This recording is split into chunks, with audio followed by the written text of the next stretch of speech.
आपल्या सोबत आहेत काँग्रेसचे माजी प्रदेशाध्यक्ष नेते नाना पटोले. नाना भाऊ, खरातविषयी वेगवेगळे खुलासे रोज होत आहे. ईडीनं ही चौकशी सुरू केलेली आहे, काय सांगाल? बघा, खरात हा एका प्रकारचा सरकारचाच माणूस आहे. अजूनपर्यंत त्याची बायको भेटलेली नाही. अजूनपर्यंत जी SIT लावलेली आहे त्या SITनी कोणावरही ठोस कारवाई केलेली नाही.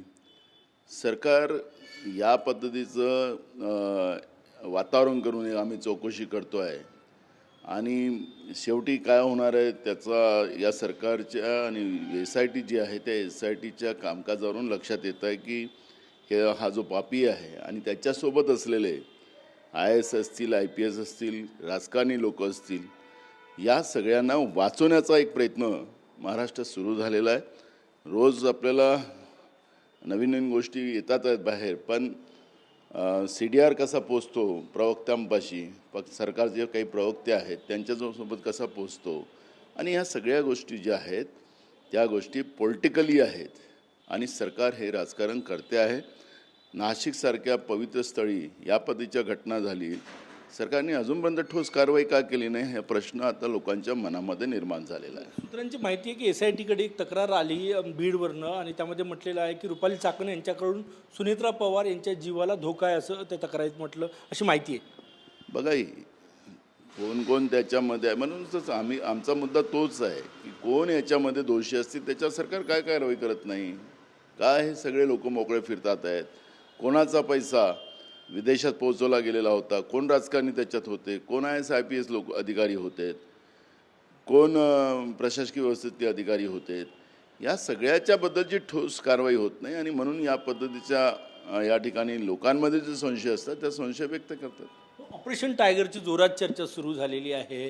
त्याचं खंडन केलं एकनाथ शिंदेंनी, सगळ्या नेत्यांनी, पण चर्चा मात्र सुरू झालेली आहे. तुम्हाला काय सत्यता वाटते याच्यात? मला याच्यातलं काय हे सरकारच जे आहे त्यांना त्यांच्या राजकारणाशी घेणं देणं आहे.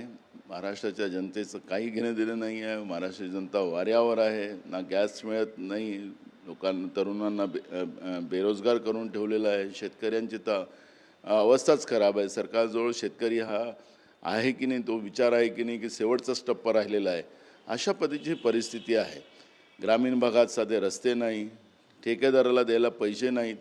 सरकार आम्हाला विधानसभेत सांगत होते की आम्ही 80,000 कोटी रुपयेचं जे होतं देणं ठेकेदारांचं ते दिलं. आता ठेकेदारांनी संप पुकारलेला आहे. त्यामुळे जी काही अवस्था महाराष्ट्राची आहे ती दिवाळाखोरीकडे चाललेली आहे. कुठं नेऊन ठेवला महाराष्ट्र, अशी परिस्थिती आज महाराष्ट्रात निर्माण झालेली आहे. मनीषा म्हैसकर ज्या वरिष्ठ IAS अधिकारी आहे त्यांनी एक इशारा दिला की महिला म्हणून मला डावलण्यात आलं. 2023 मध्ये महायुतीच्या सरकारमधल्या कुठल्या तरी मंत्र्यावरकडे त्यांचा इशारा होता. बघा, इथं कर्तव्यदक्ष जे अधिकारी आहेत त्यांना डावललं जातं. हे IAS असेल, IPSमध्ये असेल, या पद्धतीची एक भूमिका आहे. त्यामुळे महाराष्ट्रातलं तुम्हाला सांगतो, नुसतं IASच नाही तर IPSमध्ये सुद्धा कर्तव्यदक्ष अधिकारी डावले जातात. मी विधानसभेतही ही भूमिका मांडली आणि त्याच्यामुळे आपल्याला लक्षात येत असेल की महाराष्ट्रामध्ये क्राईमची संख्या मोठ्या प्रमाणात वाढत आहे. ज्या शहरामध्ये स्वतः मुख्यमंत्री राहतात त्या शहरामध्ये दिवसाढवळे खून होतात आहेत. एका दिवशी 3-3, 4-4 खून होतात आहेत.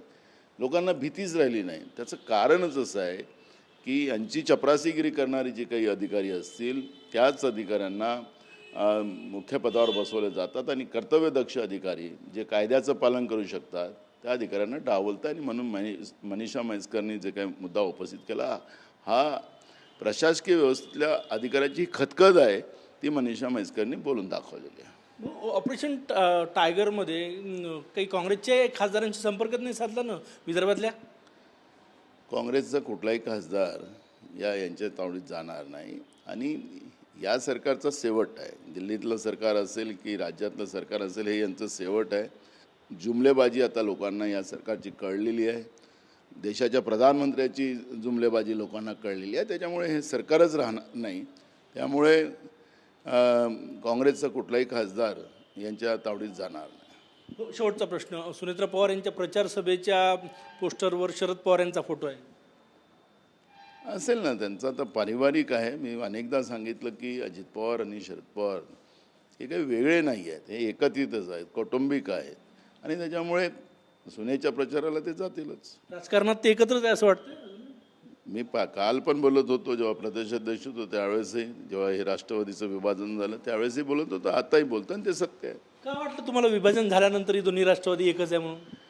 त्याचं कारण वेगळं आहे, त्याच्यावर आत्ता प्रतिक्रिया देणं बरोबर नाही, त्याचं कारणच वेगळं आहे. खूप खूप धन्यवाद. कॅमेरामॅन सचिन सयामसह गजानन माटे, TV9 मराठी, नागपूर.